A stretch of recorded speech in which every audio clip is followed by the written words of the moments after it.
are you?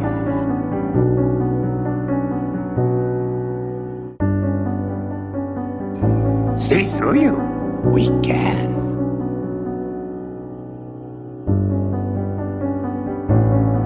Fear is the path to the dark side.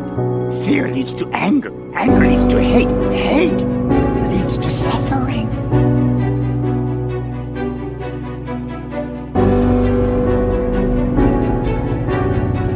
I sense much fear in you.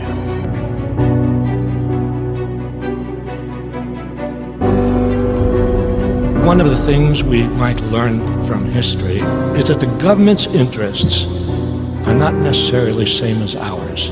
In fact, are rarely the same as ours. Because if you think the government's interests are the same as yours, then you think, well, if something is going wrong, it must be that they made a mistake because they really care about us. They don't care about us. Fear is one of the most powerful human emotions.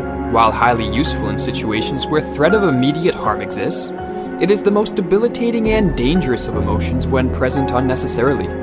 We will examine how fear can be used as a tool to manipulate others, and how those in positions of power, past and present, have effectively used fear to control certain aspects of society. Humans, especially since the Industrial Revolution, have become increasingly protected from the dangers that our ancestors faced in relation to the natural world.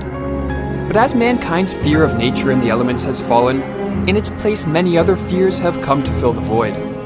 Some of these fears have arisen in response to real threats, but many have been in response to things imagined, as the Stoic philosopher Seneca pointed out. There are more things likely to frighten us than there are to crush us. We suffer more often in imagination than in reality. While some of these imagined fears are of one's own making, many are the consequence of narratives created by those in positions of power. Individuals looking to take advantage of and manipulate others have long realized the power of fear. When one is gripped by fear of a threat, real or imagined, their rational and higher cognitive capacities shut down, making them easily manipulated by anyone that promises safety from the threat. They police us and spy on us, tell us that makes us safer. We've never been in more danger. Tentacles reached far back into the last century. But it wasn't until victories in Europe and Japan and the onset of the Cold War that political and economic conditions became perfect for actual execution. The conspiracy bigger and more secret than the Manhattan Project. More odious and far-reaching.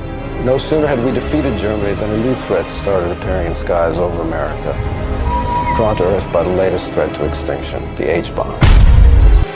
Your own government lies as a matter of course, as a matter of policy. The Tuskegee experiments on black men in the 30s, Henrietta Lacks. A government hiding, hoarding, at the expense of human life and the future of the planet. Driven not only by corporate greed, but a darker objective.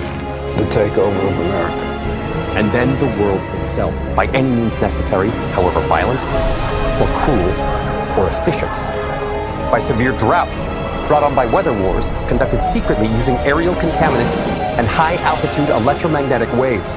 In a state of perpetual war, to create problem, reaction, solution scenarios to distract, enrage, and enslave American citizens at home. With tools like the Patriot Act and the National Defense Authorization Act, which abridge the Constitution in the name of national security. The militarization of police forces in cities across the U.S., the building of prison camps by the Federal Emergency Management Agency with no stated purpose, the corporate takeover of food and agriculture, pharmaceuticals and healthcare, even the military in clandestine agendas to fatten, dull, sicken, and control a populace already consumed by consumerism. And I encourage you all to go shopping more. A government that taps your phone, collects your data, and monitors your whereabouts with impunity. A government preparing to use that data against you when it strikes. And the final takeover begins by a well-oiled and well-armed multinational group of elites that will cull, kill, and subjugate. It'll probably start on a Friday. The banks will announce a security action necessitating their computers to go offline all weekend. Digital money will disappear, followed by the detonation of strategic electromagnetic pulse bombs to knock out major grids. What will seem like an attack on America by terrorists.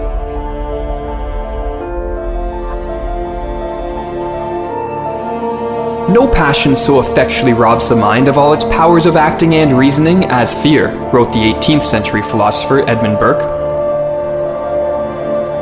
Ruling classes for thousands of years have understood the power of intentionally invoking fear in their subjects as a means of social control. Henry Frankfurt, in his book The Intellectual Adventures of Ancient Man, noted that between 1800 and 1600 BC, a fear psychosis spread through ancient Egypt, precipitated by the invasion of foreign rebels hungry for power and conquest. Initially, this fear psychosis was justified by a real threat.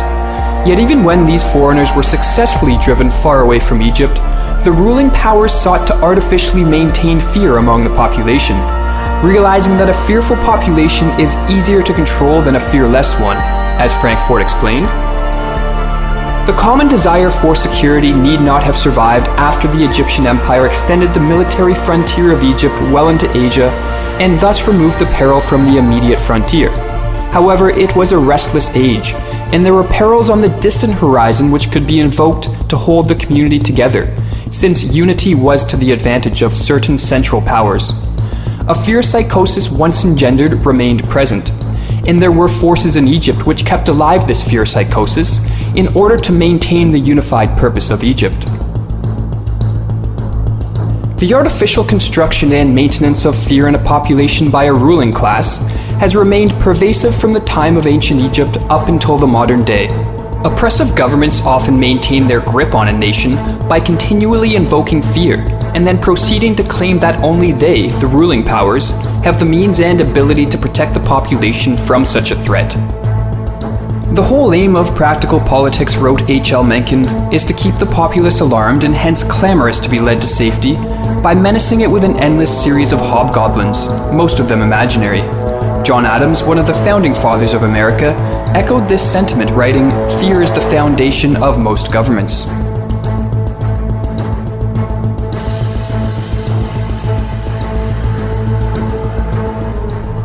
Our story begins, as these stories often do, with a young up-and-coming politician. He's a deeply religious man and a member of the Conservative Party. He's completely single-minded and has no regard for the political process. The more power he attains, the more obvious his zealotry and the more aggressive his supporters become.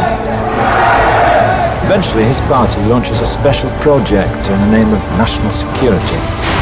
At first, it's believed to be a search for biological weapons, and it's pursued without regard to its cost. However, the true goal of this project is power, complete and total hegemonic domination. The efforts of those involved are not in vain, for a new ability to wage war is born from the blood of one of the victims. Imagine a virus, the most terrifying virus you can, and then imagine that you and you alone have the cure. But if your ultimate goal is power, how best to use such a weapon?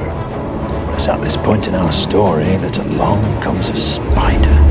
He is a man seemingly without a conscience, for whom the ends always justify the means, and it is he who suggests that their target should not be an enemy of the country, but rather the country itself. Several hundred die within the first few weeks. Fueled by the media, fear and panic spread quickly, fracturing and dividing the country until at last the true goal comes into view. Before the St. Mary's crisis, no one would have predicted the results of the election that year, no one. And then not long after the election, lo and behold, a miracle. Some believed it was the work of God himself, but it was a pharmaceutical company controlled by certain party members that made them all obscenely rich. But the end result, the true genius of the plan, was the fear. Fear became the ultimate tool of this government, and through it, our politician was ultimately appointed to the newly created position of High Chancellor. The rest, as they say, is history.